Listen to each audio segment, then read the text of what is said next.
Right, so over the last few videos, we've been looking at the story of Danny and Christy from Ohio and their 20-year-old adopted daughter, Ileana. Danny has spent most of Ileana's first week in the US on the road as a truck driver, leaving Christy struggling to support a heavily pregnant Ileana at home all on her own. The following week, things didn't get any easier for Christy, as she had to watch Ileana and Danny's relationship grow worryingly intimate, whilst feeling increasingly shut out and excluded herself. Worried that Danny is once again going to try to make a move on a young woman that they're trying to adopt, she went to lunch with her friend Sue to discuss her options. During the emotional conversation, she revealed that she had previously left Danny after he was unfaithful to her, before going on to admit that he's failed to keep any of the promises he made to her when she took him back. After weeks of stress, tears, and constant worrying about Danny's increasingly creepy behaviour, it seemed that Christy was finally on the verge of leaving him once and for all. It's now been a few days since that conversation, and Christy has yet to cut things off. And unfortunately, things have gotten even more stressful for this dysfunctional family since then. During Christy and Ileana's last trip to the family doctor, they were told that there's a danger that the baby might come early, and they were also told to be prepared to have a C-section at any moment. With tensions running high and the burden of looking after Ileana taking its toll on Christy, she's decided to sit down with Danny to talk things through. I went to meet up with my friend Sue, and part of the conversation was how stressful this is for me. Well, I disagree with that. So she speaks her mind and he instantly invalidates her experience. There's been a lot of subtle gaslighting on this show, but every now and then, as is the case here, he's just so clear with it. I don't know how he can sit there and straight up tell her that the way she feels about something is wrong and make her doubt her perception of the situation, unless he's actively trying to manipulate her. You brought her and everything. And the baby. And you're gone. Right. Danny's never home. He travels extensively for work. He wants me to be able to do everything myself, but I'm not okay with that always. What she's saying is so fair as well. She's putting in so much effort for something she didn't even want in the first place, and she's getting very little, if anything, in return. She has every right to bring this up, but he just doesn't want to hear it. He doesn't even want to know why she feels that way. He just instinctively finishes off her sentences so that he can dismiss it all as quickly as possible. I can't quit my job to stay here. Can you look for a local job so that you're home to help participate in all the everyday things that are going to happen? If she has the baby on Wednesday, I'm already planning on not going to work Thursday, Friday, Saturday, Sunday. Great, so 2 weekdays and then a weekend. I'm sure after 4 days the baby will be old enough to not need any more help. How does he actually think that that's good enough? I get that it's a big ask for him to switch jobs, but realistically, if he's the one that wants this whole thing and he's the only one that's really benefiting from it, he's the one that should be making the most compromises. It's not fair that the situation is forced on Christy and she has to suffer the majority of the consequences of it. But if you don't work, we don't have money. I understand, okay? So we're going to dial it back a little bit. I'm going to sacrifice for this person. Great, so he's willing to make all these sacrifices for a random girl he's known for a total of 3 months and won't even make the most basic compromises for his wife. I would say he's doing the absolute bare minimum, but in a relationship, the bare minimum is staying loyal. And he can't even do that, the cheating little degenerate. And the patronizing way he says, I'm gonna sacrifice for this person, again, not including Christy, when she's the one who's sacrificing the most. Other than the money, half of which is Christy's anyway, what else is he actually sacrificing? Hey, don't you think we're already sacrificing? How much did you put out before she even got here? All that only added up to about $3,000. We have spent quadruple that since she's been here. That is crazy. Assuming that's not hyperbole, that means they've spent around $15,000 on this girl already. I'm sure there'll be people in the comment section who can value their home much more accurately, but I looked at some of the local Ohio real estate and you can get a house very similar to theirs for around $200,000. That means that by the time the baby arrives, they could have spent over 10% of the value of their home on this girl. In just the first month as well. That is nuts. I mean, it sounds like my whole retirement has been sacrificed. Honey, it's only money. It's a worthwhile cause. Do you hear yourself? How? Oh my God, I'm gonna choke on my watermelon. It's only money is always such a cheap argument, isn't it? Especially when you're not particularly wealthy. Pretending like money doesn't matter is just intellectually dishonest. They're close to retirement age, they've got bills to pay, and only one of them works. Draining their retirement fund for a stranger isn't something they can just write off. It's just more gaslighting. She has very valid concerns about their finances, and he makes it out as if she's a horrible materialistic person for caring about it. It's her money too, but she seems to have no say in what happens to it.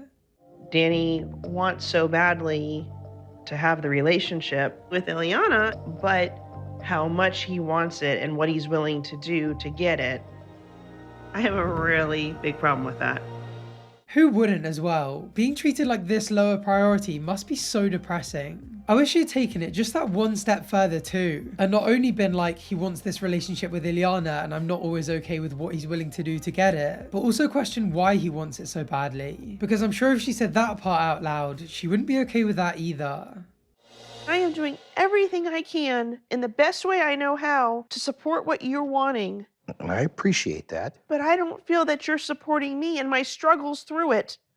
Baby, you have to understand, we are changing someone's life. This morally righteous argument that he keeps putting forward is so transparent, isn't it? I mean, has he ever felt this selfless, virtuous need to help others before? Does he volunteer at a soup kitchen? Does he help out at a local homeless shelter? Does he deliver food and supplies to those in need? Or is it just when there's a barely legal girl involved that he can develop an intimate relationship with that he feels this urgent need to help out? Right now we have to cater to the 20-year-old because she's a very pregnant mom. But Danny, where are you in all of this? Because my catering skills are not really all that awesome. Well, I think you're doing a wonderful job. Typical. The only time he compliments her is to get what he wants and make her doubt her worries again. He didn't tell her she was doing a good job when she spent an entire week looking after Ileana all by herself, did he? It's like he's hearing her but not really listening. She's not saying all of this because she wants reassurance on how well she's doing. She wants him to acknowledge how hard this is for her, to stop undervaluing and underappreciating her, and to see how much she's struggling and help her out a bit. And you know what? Given how dense and manipulative his responses are, I'm impressed at how calmly she's articulating how she feels. It can't be easy when you're this emotionally drained and upset.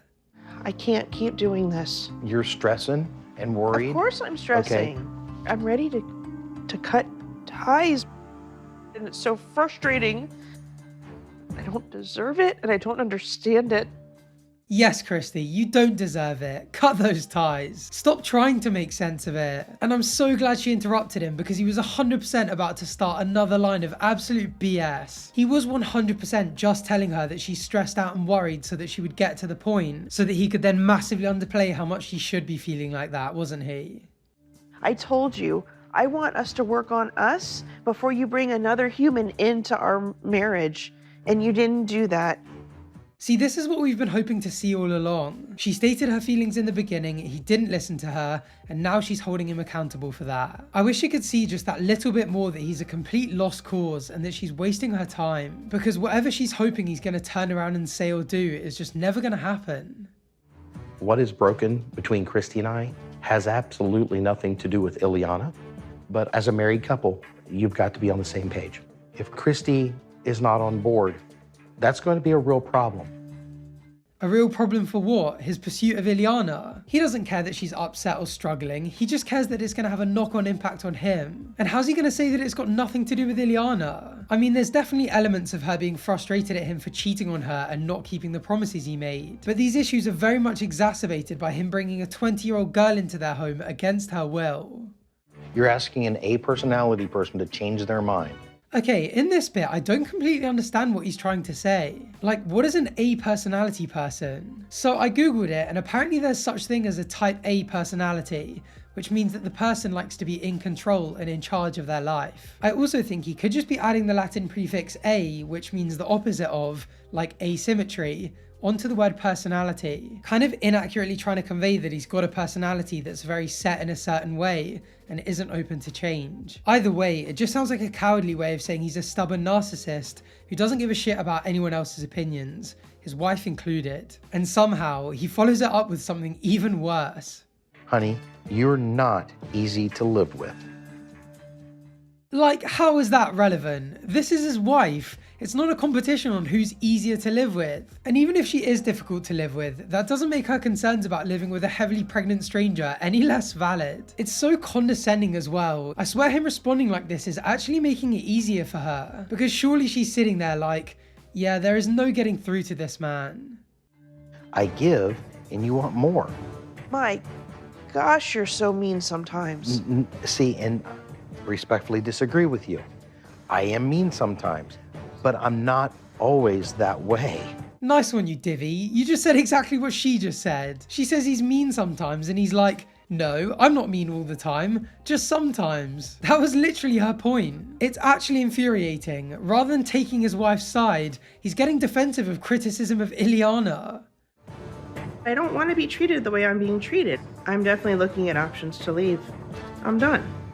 I have no idea what's kept her with him for so long. Like I said in the last video, I can't imagine how difficult it would be to leave someone who you've married and built a life with. But maybe there's more to it. Maybe the abuse and manipulation is just as bad, or perhaps even worse than we fear it is. So maybe she's trauma bonded to him, or maybe she's worried about what he'll do to her if she tries to leave. Or maybe she's just staying around to protect Ileana because she knows what he's capable of when no one's looking. Whatever the reason may be though, it's such a relief to see that it's no longer enough for her to stay with him. And it really does look like this is it for her. It's so funny, the first few episodes were so focused on Dani and Ileana that Christy just seemed like a spectating character. But as the saga went on, she really started to play a much more significant role in the story. I think it will do her a great deal of good in terms of how people see her as well, because I think quite a lot of people, not entirely unfairly, thought that she was enabling Dani at the beginning, and some even suspected that she was part of a much darker scheme. Even though she hasn't fully denounced or condemned his behaviour,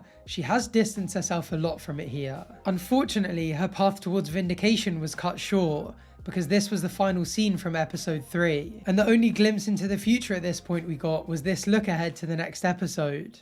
Are you telling me that she has to leave the United States in about 70 days? Yes. You're killing me. Can we put the cameras off, please? I don't want to do this anymore. I'm done. Now, whilst A&E pulled the show before episode 4 aired, there are actually rumours that they did so because TLC bought the rights to it and are planning on airing the next 7 episodes at some point in the near future. As well as loads of other theories about why the show ended and whether it will continue, there is so much information coming out about Dani and all the disgusting, despicable stuff he got up to before, during and after the show airing. And there has been so much going on between Dani, Christy and Ileana since episode 3 aired, that if I were to cover all of this video would now be twice as long. So instead, I'm just going to cover all of it in juicy detail in the next video. And of course, if the show resumes, I'll resume my commentary on it. So if you want to find out what's going on with the rest of the episodes and keep up with this wild story, please feel free to subscribe down below so you can catch the next video as soon as I upload it. Thank you for watching, and hopefully I'll see you on the next one. Bye for now.